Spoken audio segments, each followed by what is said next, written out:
Welcome to CSI Training. Our mission is to impart the information, techniques, and confidence to successfully apply RBM, reliability-based maintenance technologies and products.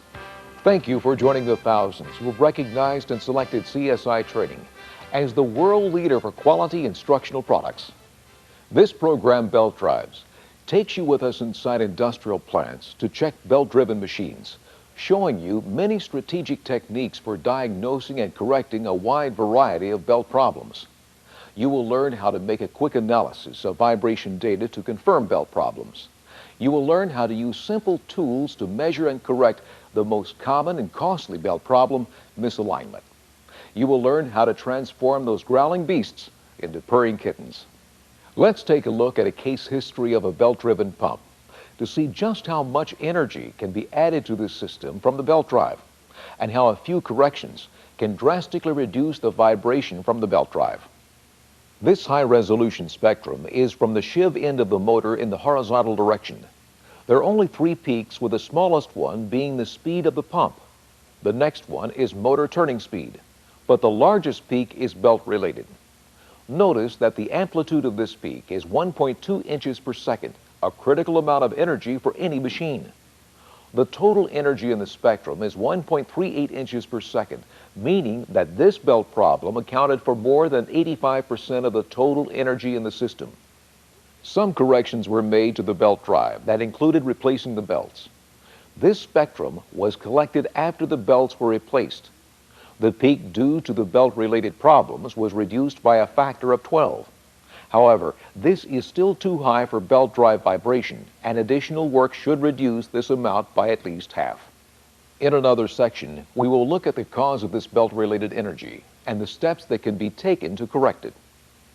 First, let's take a look at belt design and their operational characteristics.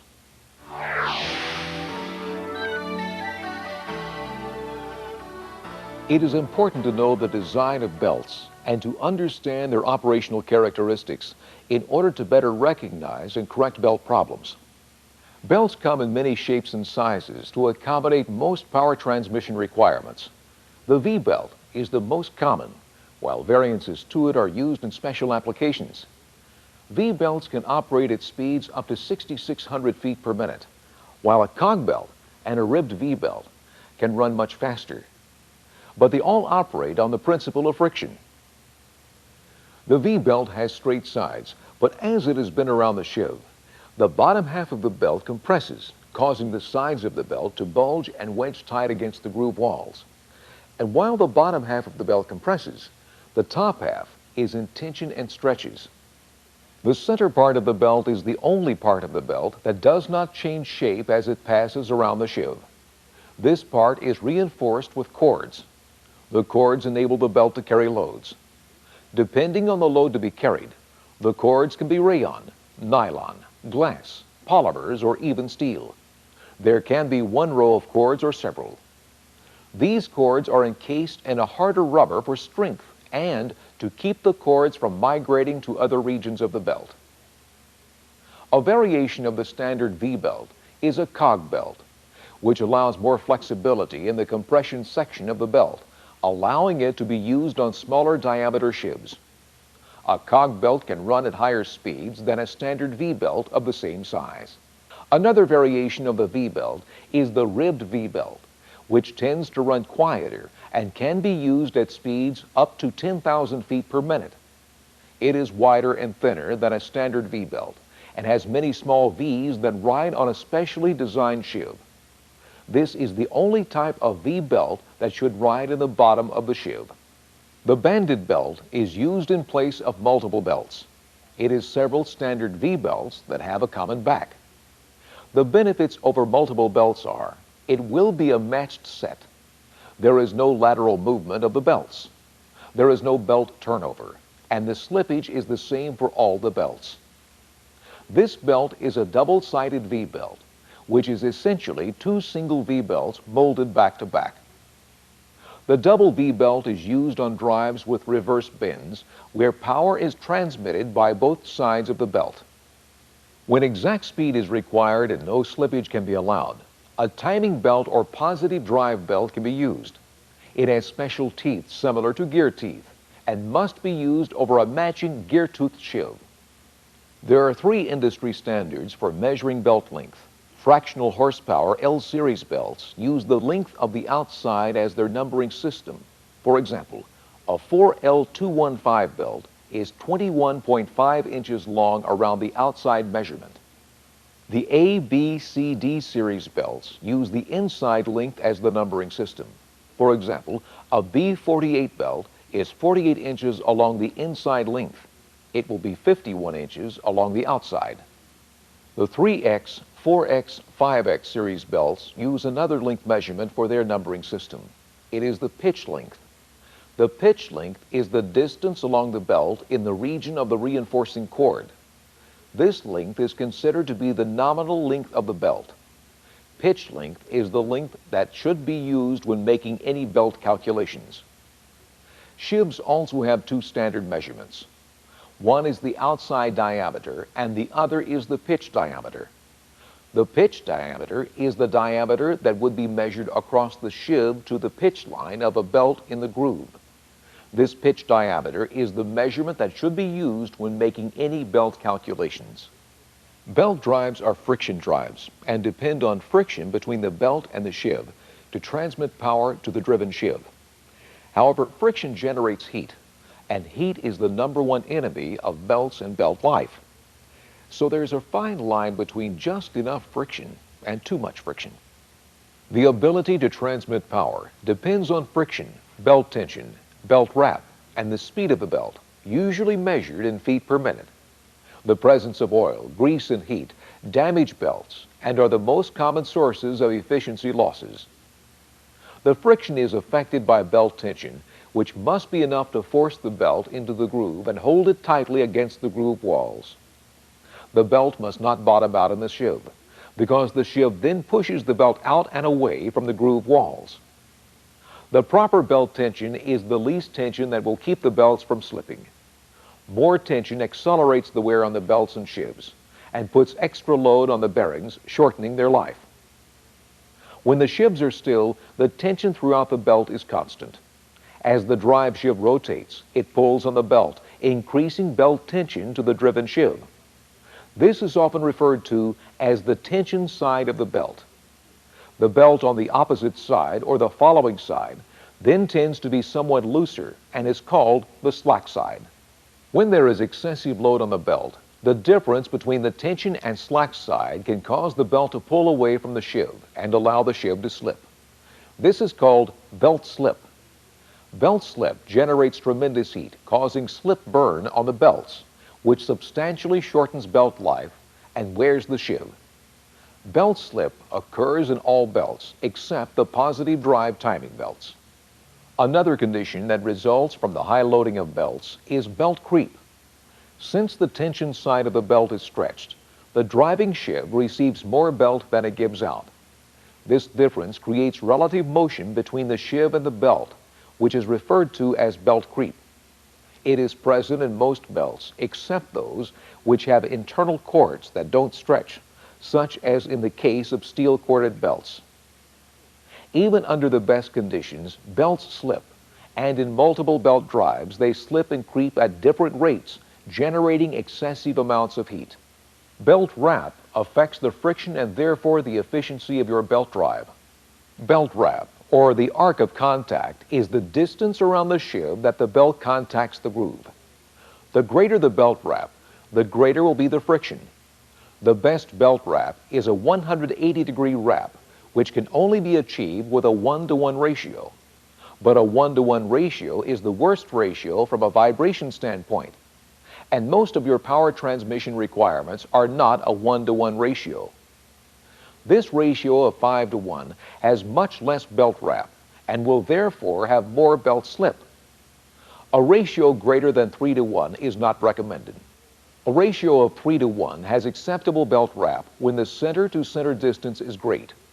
But if the sheaves are close, the belt wrap is substantially reduced, decreasing friction and increasing belt slip.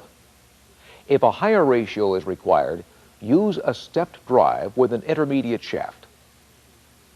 The fourth variable that affects the belt's ability to transmit power is the speed of the belt.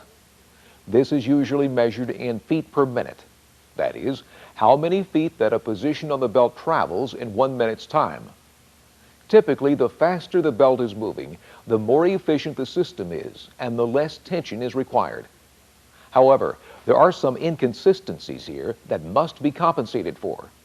For example, as the belt rotates faster, centrifugal force pulls outward on the belt, pulling it away from the sheaves and increasing the possibility of belt slip. Belt drives can be very efficient with efficiency ratings above 95%. But in proper tension, belt wrap and speed can reduce the friction and severely reduce the efficiency. From a vibration viewpoint, not all belts are created equal. Some types, due to their design, generate more vibration. Here we provide a listing of the belt types, grading them on a scale of 1 to 100, with 100 being the smoothest and quietest operating from a vibration standpoint. Topping the list with 100 points is the endless woven flat belt. A big gap exists between this belt and the next, which is the poly V belt, rated at 60 points. The link belt without rivets is third with 50 points. The riveted link belt follows at 40 points. The wide angle V belt is rated at 30 points, and a timing belt is rated at 25 points. The multiple V or banded belt comes in at half that, or 12 points, and the standard V belts are near the bottom at 10 points. The lowest rated of these belts, the standard V belt, is the most common in industry, partly because it will stay in the sheave and transmit power with minimal effort on our part to provide precision operating conditions. To upgrade to the poly V belt, for example, means replacing all the sheaves in a drive and ensuring precision sheave alignment, because the poly V belt is less tolerant of sheave misalignment. The costs of dollars and labor to upgrade can make it prohibitive. As new machines are designed and added in the plant, they should incorporate some of the best power transmission sources. Earlier we mentioned that heat is the #1 enemy of belts. The belts should not run in applications where their temperature will be over 140 degrees. The cooler the belt runs, the longer will be its useful life. Belt drive guards should be a cage type with plenty of airflow to cool the belts. Solid enclosures trap heat, causing the belts to overheat, shortening the life. One drawback to the banded belts is they tend to run hotter because the band traps the heat, not letting it dissipate.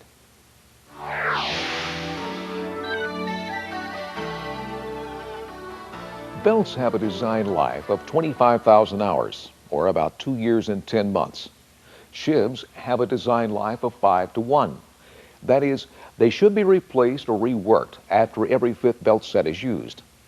In industry today, it is common for belts to wear out much sooner, but it is assumed that the sheave will last indefinitely.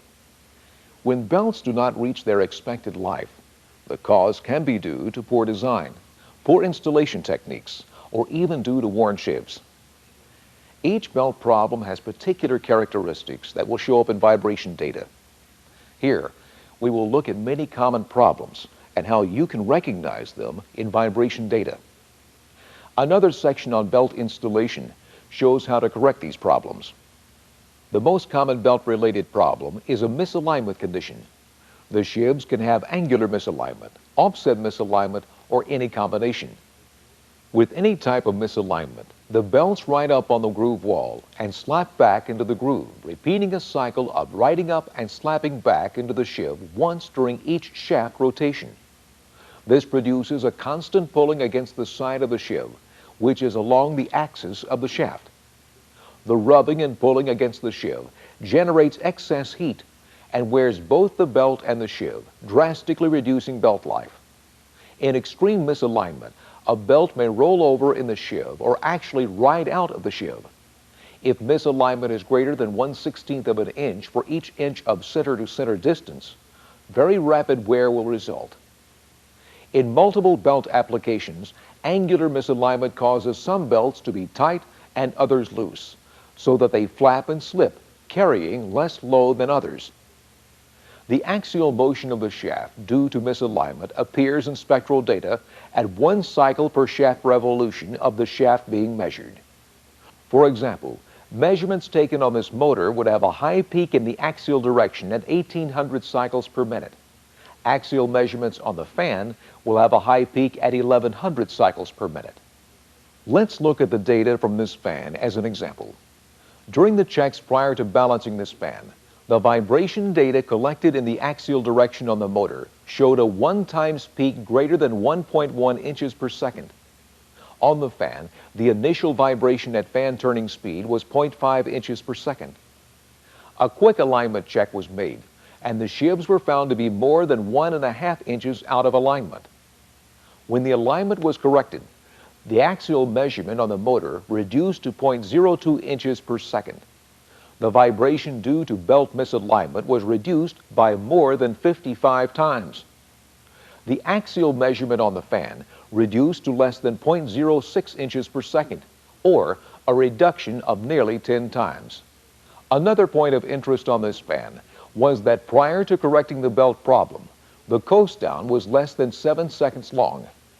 But after the belt correction, the coast down was well over 2 minutes. This effect combined with the vibration measurements clearly indicate that the misaligned belts consumed massive amounts of energy and produced much more friction than necessary for the machine to run optimally.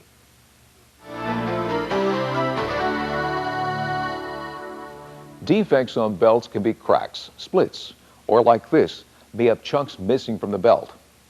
Any of these defects on a belt bump the sheave as it rolls onto it, generating a pulse that can be measured with a vibration sensor. Since the defect bumps both sheaves during one circuit of the belt, there is a peak in the spectral data equal to 2 times the belt rotational frequency. This belt rotational frequency is usually referred to as belt frequency and can be defined as the number of times per minute that a belt makes one complete circuit. Since the circumference of the belt is much larger than either sheave, it will not make a complete circuit or revolution as quickly as the sheaves. Because of this, belt frequency is always subsynchronous energy. An equation for calculating the belt frequency requires you to know the diameter of one sheave, the speed of that shaft, and the belt length. For example, an 11-inch sheave turns at a speed of 1780 RPM, and the belt length is about 112 inches. Running the equation yields a belt frequency of 549.22 RPM. This is about 0.31 orders of shaft turning speed. The third harmonic is near the shaft speed, which can add to the 1 times energy if the resolution is not adequate. Maintenance software packages such as CSI's Master Trend have programs that calculate the belt frequency for you, storing the belt information of particular machines in a belt database. To calculate the belt frequency, you must know the diameter of both sheaves and the center-to-center distance. The sheave diameter needed is the pitch diameter. The calculation can also be made if the sheave diameter and the length of the belt are known. The output frequency can be in orders, CPM or Hertz. The primary belt frequency seldom appears, but harmonics are common. For example, in a 2-sheave drive, the second harmonic is pronounced because the defect bumps both sheaves during one complete circuit of the belt. In a multiple sheave system, the dominant harmonic of belt frequency is equal to the number of sheaves in the drive that the defect contacts.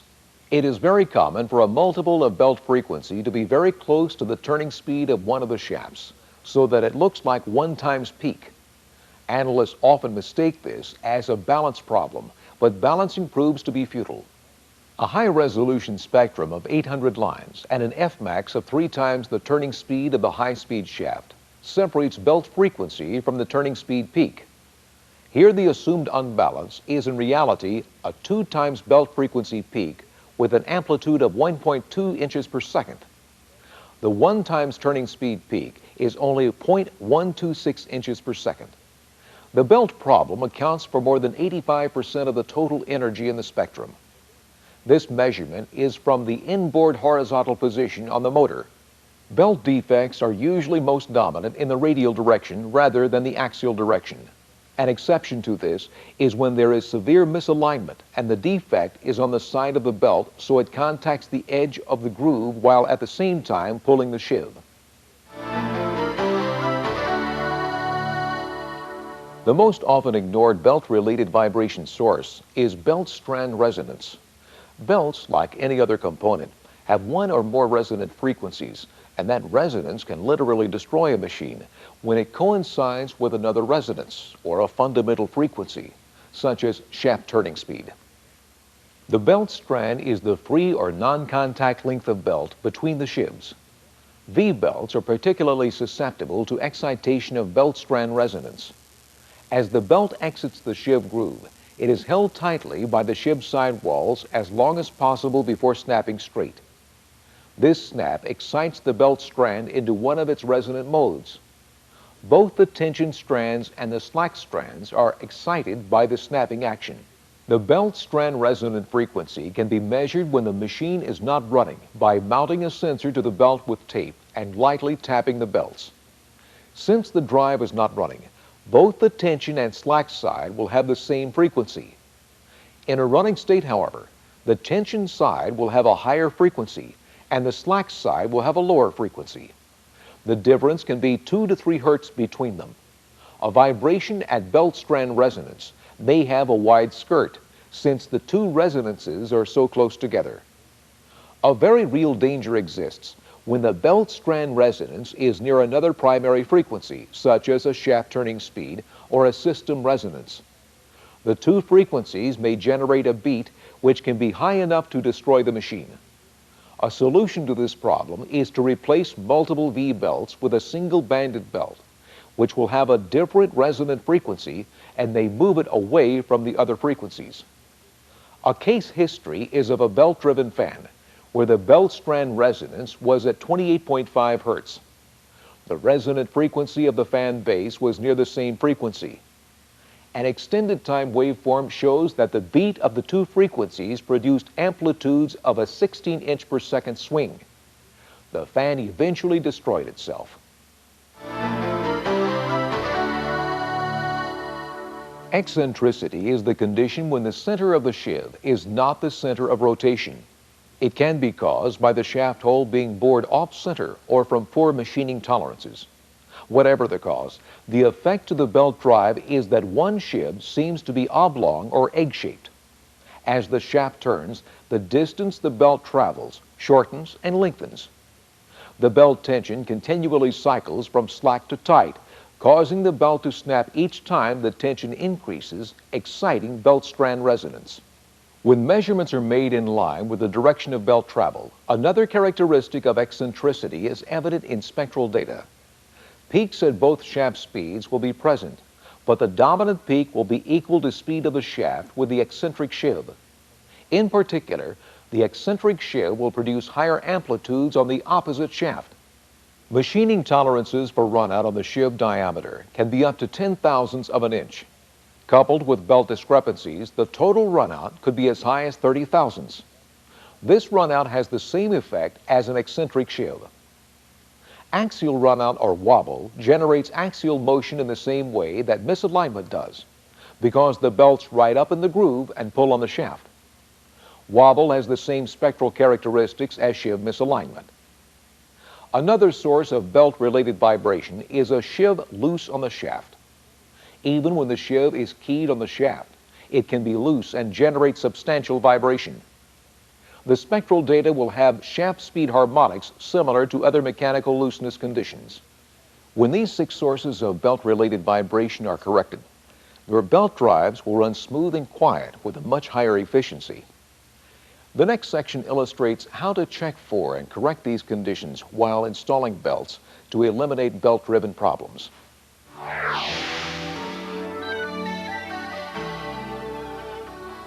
Correcting belt problems requires much more than just replacing belts, but includes making checks on sheave conditions, sheave alignment, belt tensions, and recording belt strand resonance. Here we show how to make these checks and corrections, as well as belt installation techniques on industrial machines. The vibration measurements made prior to balancing this fan had high axial energy at shaft turning speed. The belt guards were removed, and a quick inspection was made of the belts while the machine was running. Some of the belts were slipping, causing them to turn at different speeds. This was expected since misaligned sheaves causes some belts to be tighter than others. When the machine was stopped, the belts were inspected, and although they showed wear, the decision was made to reuse them. The alignment check was made on the sheaves using a string. They were misaligned about 1.5 inches. A straight edge can be used to check alignment, but a long straight edge just won't fit in a toolbox as easily as a 10-foot long string. And the string performs the job just as well when care is made to ensure that the string is not bent around a sheave edge. Aligned sheaves should have all edges of the sheaves in line and touching the straight edge so that when a light is placed behind it, no light comes through. If even one edge is not touching the straight edge, the sheaves are not in line.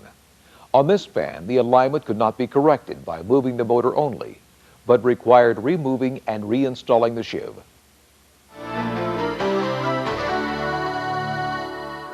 When replacing